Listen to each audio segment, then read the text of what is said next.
ദൈവത്തിൻ്റെ അതിപരിശുദ്ധമായ നാമം മഹത്വപ്പെടുമാറാകട്ടെ. Jio food study Christian ചാനലിലേക്ക് എല്ലാവർക്കും യേശുക്രിസ്തുവിൻ്റെ നാമത്തിലുള്ള സ്നേഹവന്ദനത്തെ അറിയിക്കട്ടെ. എപ്പോഴും ഓർപ്പിക്കാറുള്ളത് പോലെ നിങ്ങൾ ദയവ് ചെയ്ത് ഈ ചാനൽ സബ്സ്ക്രൈബ് ചെയ്യുക, മറ്റുള്ളവരിലേക്ക് അത് ഷെയർ ചെയ്യുക. ദൈവനാമം മഹത്വപ്പെടുവാനൊക്കെയും അത് കാരണമായി തീരുമാറാകട്ടെ. ഇന്ന് നാം ധ്യാനിക്കുവാനായിട്ട് പോകുന്ന ദൈവത്തിൻ്റെ വചനം സങ്കീർത്തനങ്ങൾ 3-ാം അധ്യായത്തിൻ്റെ 5-6 വാക്യങ്ങളാണ്. ഞാൻ കിടന്നുറങ്ങി, യഹോവ എന്നെ താങ്ങുകയാൽ ഉണർന്നുമിരിക്കുന്നു. ഞാൻ കിടന്നുറങ്ങി, യഹോവ എന്നെ താങ്ങുകയാൽ ഉണർന്നുമിരിക്കുന്നു. ഇത് ഒരു ആശ്ചര്യകരമായ വാക്യമായിട്ട് നമുക്ക് തോന്നിയേക്കാം. ദാവീദ് കിടന്നുറങ്ങുകയാണ്, അപ്പോൾ തന്നെ ദൈവം താങ്ങുന്നത് കൊണ്ട് അവൻ ഉണർന്നിരിക്കുകയും കൂടി ചെയ്യുകയാണ്. ഇതിൻ്റെ പശ്ചാത്തലം അതിൻ്റെ മുകളിൽ തന്നെ എഴുതി വെച്ചിട്ടുണ്ട്. 3-ാം സങ്കീർത്തനത്തിൻ്റെ മുകളിൽ തന്നെ എഴുതിയിട്ടുണ്ട്. ദാവീദ് തൻ്റെ മകനായ അബ്ശാലോമിന്റെ മുമ്പിൽ നിന്ന് ഓടിപ്പോയപ്പോൾ പാടിയ ഒരു സങ്കീർത്തനം. ദാവീദ് മറ്റൊരു ഭാഗത്ത് പറയുന്നുണ്ട്, നീതിമാന്റെ അനർത്ഥങ്ങൾ അസംഖ്യമാകുന്നു, യഹോവ അവയെല്ലാറ്റിൽ നിന്നും അവനെ വിടുവിക്കുന്നു. സ്വന്തം മകന്റെ മുമ്പിൽ നിന്ന് ഓടിപ്പോകേണ്ട ഒരവസ്ഥ ദാവീദിനുണ്ടായി. എല്ലാം ദൈവം അനുവദിച്ചിട്ട് തന്നെയാണ്. ആ 3-ാം സങ്കീർത്തനം വായിക്കുമ്പോൾ അവിടെ പലരും പറയുകയാണ്, ഇവന് കർത്താവിൽ രക്ഷയില്ല എന്ന് പലരും അവനെക്കുറിച്ച്, ദാവീദിനെ കുറിച്ച് പറയുന്നുണ്ട്. ദാവീദ് ആ സങ്കീർത്തനത്തിൽ പറയാണ്, 1000 ജനങ്ങളെ, എനിക്ക് വിരോധമായി ചുറ്റും പാളയം ഇറങ്ങിയിരിക്കുന്ന 1000 ജനങ്ങളെ ഞാൻ ഭയപ്പെടുകയില്ല. കാരണം കർത്താവ് അവനെ താങ്ങുന്നു. അതുകൊണ്ട് അവൻ ഉറങ്ങുകയും ചെയ്യുന്നു, ഉണർന്നുമിരിക്കുന്നു. ശൗൽ ദൈവം പറഞ്ഞ വാക്ക് കേൾക്കാതായപ്പോൾ ദൈവം ശൗലിനെ രാജസ്ഥാനത്ത് നിന്ന് നീക്കി. ഇത് ശമൂവേൽ പ്രവാചകന് വലിയ ദുഃഖമുണ്ടാക്കിയ ഒരു കാര്യമാണ്. ശമൂവേൽ പ്രവാചകൻ ദുഃഖിച്ചിരുന്നപ്പോൾ ദൈവം ശമൂവേലിനോട് പറഞ്ഞു, നീ എത്ര നാള് ഇങ്ങനെ ശൗലിനെ നീക്കിയതിന്റെ പേരിൽ ദുഃഖിച്ചിരിക്കും? നീ തൈലപാത്രം എടുത്ത് പുറപ്പെടുക, ഞാൻ ഇശ്ശായിയുടെ മകനിൽ ഒരു രാജാവിനെ കണ്ടിരിക്കുന്നു എന്ന് പറഞ്ഞു. അപ്പോൾ ശമൂവേൽ പറഞ്ഞു, ഞാനിപ്പോൾ പോയാൽ ശൗൽ എന്നെ കൊല്ലുമെന്ന് പറഞ്ഞു. ഞാൻ പറയുന്ന പോലെ നീ ചെയ്യുക, നീ ഒരു യാഗം അർപ്പിക്കാനായിട്ട് പോകാനായിട്ട് പറഞ്ഞു. അവിടെയുള്ള അവൻ ബേത്ലഹേമിലേക്ക് ചെന്നു. അവിടെയുള്ള മൂപ്പന്മാരെല്ലാം കൂട്ടിവരുത്തി. ഒരു പ്രവാചകൻ വരുന്നു എന്ന് പറഞ്ഞു കഴിഞ്ഞാൽ ദൈവത്തിന്റെ അരുളപ്പാട് അറിയിക്കാനായിട്ടാണ് ഒരു പ്രവാചകൻ വരുന്നത്. പ്രത്യേകിച്ച് ശമൂവേലിനെ പോലെയുള്ള ഒരു പ്രവാചകൻ വരുമ്പോൾ അവിടെയുള്ള മൂപ്പന്മാർ ഭയന്ന് വിറച്ചു. അവർ ചെന്നിട്ട് ചോദിക്കുന്ന ഒരു ചോദ്യമുണ്ട്, നീ വരുന്ന കാര്യം ശുഭമാണോ? അവൻ പറഞ്ഞു, ശുഭമാണ് എന്ന് പറഞ്ഞു. കാരണം ദൈവത്തിന്റെ വല്ല ന്യായവിധിയെക്കുറിച്ച് പറയുവാനായിട്ടാണോ വരുന്നതെന്നുള്ളൊരു ഭയം അവരെ ഭരിച്ചിരുന്നു.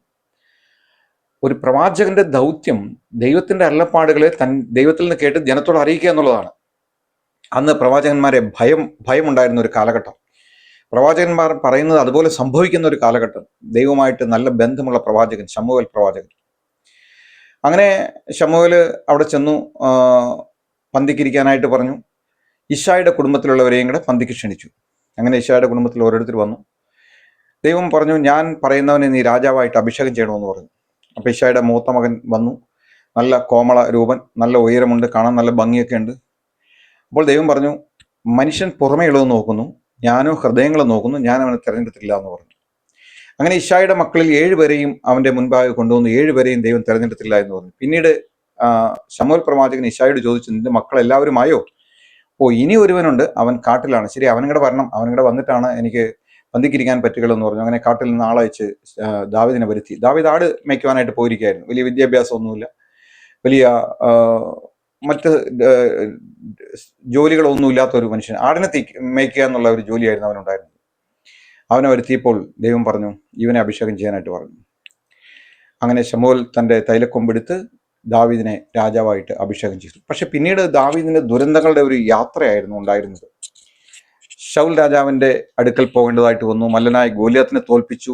ജനങ്ങൾ ഉറക്കെ വിളിച്ചു പറഞ്ഞ് പാട്ടുപാടി ശൗൽ 1000 കൊന്നപ്പോൾ ദാവീദ് 10,000 കൊന്നെന്ന് പറഞ്ഞു. അത് കേട്ടപ്പോൾ ശൗലിന് ദാവീദിനോട് അസൂയ മൂത്തു.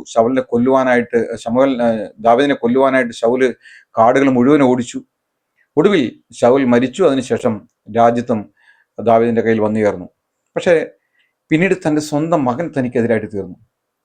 4 വർഷം വളരെ തീവ്രമായ സൂത്രങ്ങളിലൂടെ, തന്ത്രങ്ങളിലൂടെ അവൻ ഒരു കൂട്ടം ജനത്തെ തന്നോടൊപ്പം ചേർക്കുകയും ജനത്തിന്റെ ഹൃദയത്തെ വശീകരിക്കുകയും ചെയ്ത ആസൂത്രിതമായ ഒരു നീക്കം അവൻ നടത്തുകയുണ്ടായി. തൻ്റെ പിതാവ് അറിയാതെ അവൻ അങ്ങനെയെല്ലാം ചെയ്തു വന്നു. ഒടുവിൽ അവൻ ഒരു ദിവസം പ്രഖ്യാപിച്ചു, ജനങ്ങളോട് അവൻ ദൂതന്മാരെല്ലാം അയച്ചിട്ട് പറഞ്ഞു, അബ്ശാലോം രാജാവായിരിക്കുന്നു എന്ന് എല്ലാവരോടും വിളിച്ചു പറയാനായിട്ട് പറഞ്ഞു. ഈ വാർത്ത കേട്ടപ്പോൾ ദാവീദ് പറഞ്ഞു, വേഗം രക്ഷപ്പെട്ടുകൊള്ളുക, അവൻ നമ്മെ എല്ലാവരെയും കൊന്നുകളയുമെന്ന് പറഞ്ഞ് ദാവീദ് ഓടിപ്പോവുകയാണ്. മല കയറി ഓടിപ്പോവുകയാണ്. അങ്ങനെ ഓടിപ്പോയി ദാവീദ് രാത്രിയിൽ കിടന്നുറങ്ങുന്ന സമയത്ത് പറയാണ്, 1000 ജനങ്ങളെ ഞാൻ ഭയപ്പെടുകയില്ല, എനിക്ക് വിരോധമായി ചുറ്റും പാളയം ഇറങ്ങിയിരിക്കുന്ന 1000 ജനങ്ങളെ ഞാൻ ഭയപ്പെടുകയില്ല. അധിക പേരും അബ്ശാലോമിന്റെ കൂടെ കൂടിയത് അറിയാതെയായിരുന്നു. എന്നാൽ നല്ലൊരു പങ്ക് ദാവീദിനെതിരായിട്ട് തീർന്നു. ഒരു ദോഷവും ചെയ്യാതെ ന്യായമായ ഭരണം നടത്തിയിരുന്ന തൻ്റെ ജനത്തെ വശീകരിച്ച് തൻ്റെ ഒപ്പം നിർത്തിയ അബ്ശാലോം കുമാരൻ തൻ്റെ പിതാവിനെതിരായിട്ട് നിന്നു. എന്നിട്ട് ദാവീദ് പറയുന്നുണ്ട് 7-ാം വാക്യത്തിൽ, യഹോവയെ എഴുന്നേൽക്കണമേ, എൻ്റെ ദൈവമേ എന്നെ രക്ഷിക്കണമേ, നീ എൻ്റെ ശത്രുക്കളെ ഒക്കെയും ചെകിട്ട് തടിച്ചു, നീ ദുഷ്ടന്മാരുടെ പല്ല് തകർത്ത് കളഞ്ഞു, രക്ഷ യഹോവയ്ക്കുള്ളതാകുന്നു. പല സന്ദർഭങ്ങളിലും മനുഷ്യന് ഉറക്കം കിട്ടാതെ വിഷമിക്കുന്നത് നമുക്ക് കാണുവാൻ സാധിക്കും. ലക്ഷക്കണക്കിന് രൂപ കൊടുത്ത് വാങ്ങിയ ഫോം ബെഡിൽ തിരിഞ്ഞും മറിഞ്ഞും ഉറക്കം കിട്ടാതെ കിടക്കുന്ന അനേക വലിയ പണക്കാരായിട്ടുള്ള ആളുകളുണ്ട്. കോടിക്കണക്കിന് രൂപയുടെ സ്വത്തുണ്ട്, പക്ഷെ ഉറക്കം കിട്ടുന്നില്ല.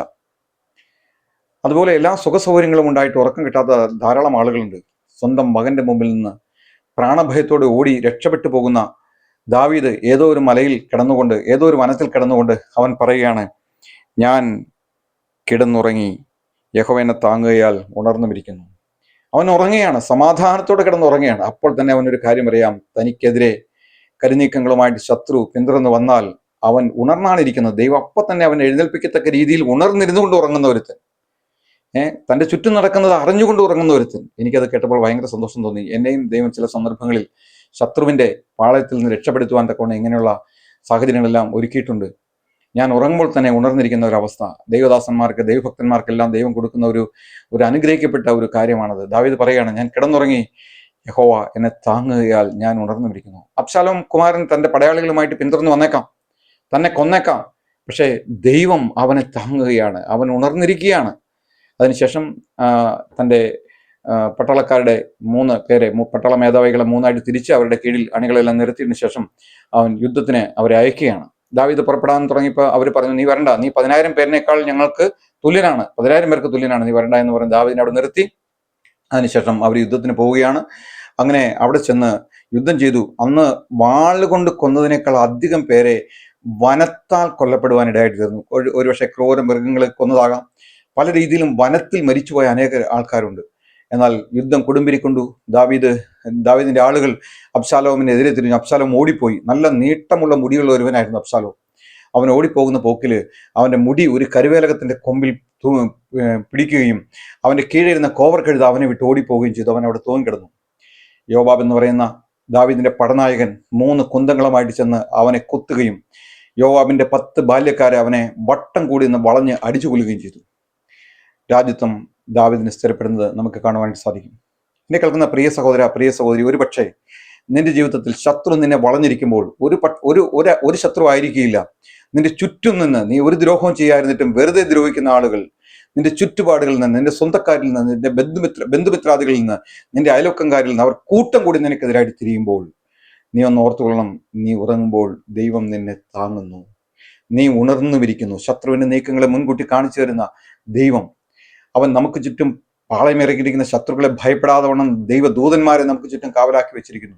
നമുക്ക് ഭയപ്പെടേണ്ട ആവശ്യമില്ല. കാരണം ദാവീദ് തൻ്റെ അനുഭവത്തിൽ നിന്ന് പറയുകയാണ്, നീ കർത്താവേ, ഞാൻ ഉറങ്ങുന്നു, നീ എന്നെ താങ്ങുകയാൽ ഞാൻ ഉണർന്നിരിക്കുന്നു. ഉറങ്ങുന്നവൻ ഉണർന്നിരിക്കുന്ന ഒരു അനുഭവം, അതൊരു ആശ്ചര്യകരമായ ഒരു അനുഭവമാണ്, അനുഗ്രഹിക്കപ്പെട്ട ഒരു അനുഭവമാണ്. ക്ഷീണമില്ലാതെ ഉറങ്ങുകയും ചെയ്യുക, അപ്പോൾ തന്നെ ഉണർന്നിരിക്കുക. ഞാൻ ബസ്സിലൊക്കെ മിക്കവാറും കേരളത്തിലേക്ക് പോകുന്ന സമയത്ത് സിംഗിൾ ബർത്താണ് എടുക്കാറുള്ളത്. സിംഗിൾ ബർത്ത് കിട്ടി ഞാൻ യാത്രയെ ചെയ്യാറില്ല.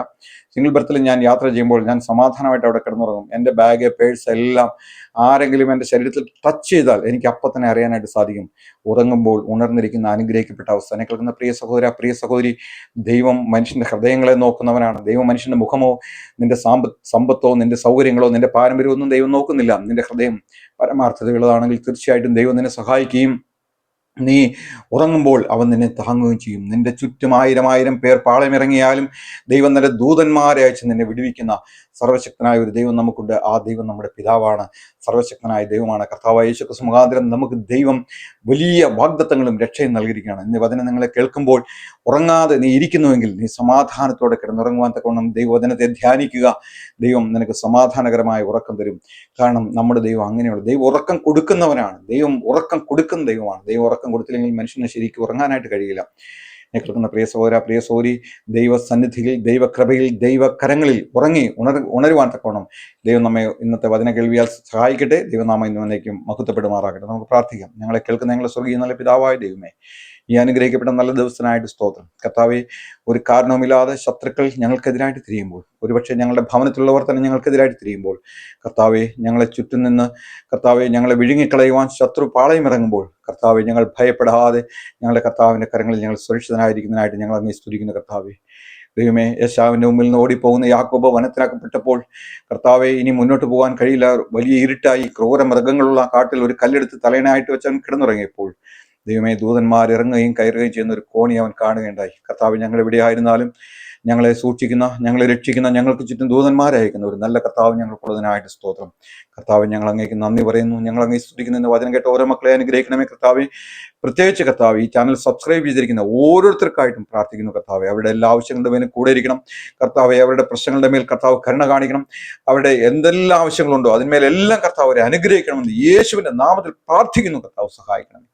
അവിടെ അങ്ങനെ ചെയ്യാൻ പോകുന്നതിനായിട്ട് സ്തോത്രം, മഹത്വം എടുത്താട്ടെ. എല്ലാം ഞങ്ങൾക്ക് വേണ്ടി ജീവമത്രക്ഷിതാവും കർത്താവുമായ യേശു ക്രിസ്തുവിന്റെ പരിശുദ്ധമായ നാമത്തിൽ തന്നെ. ആമേൻ, ആമേൻ.